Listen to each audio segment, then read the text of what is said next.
তো আজ তোমাদের সঙ্গে যে ভিডিওটা শেয়ার করব সেটা হলো আমি যে সেই পালং বীজগুলো ভিজিয়েছিলাম তার কি আপডেট হলো।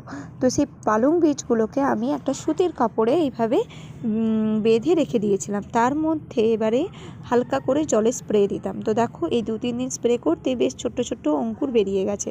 এই অবস্থায় এগুলোকে নিয়ে গিয়ে আমি মাটির মধ্যে দিয়ে দেবো। তো এইভাবে মাটিতে পুরো ছড়িয়ে দিতে হবে হালকা হাতে।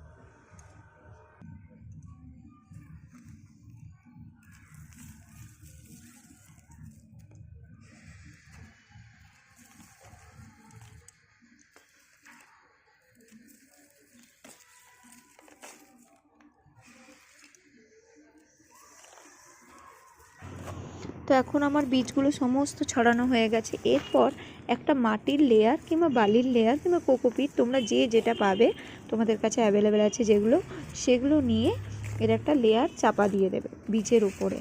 তারপর হালকা হাতে জলে স্প্রে করে দেবে, একটু চেপে চেপেও দিতে পারো তোমরা। তো আমি এখানে মাটির লেয়ারটা দিয়ে তারপর হালকা করে চেপে দিচ্ছি। তারপর এটাতে একটা জলে স্প্রে করে দেবে। তার মধ্যে 2-3 দিনের মধ্যেই এখান থেকে বীজ বেরিয়ে যাবে।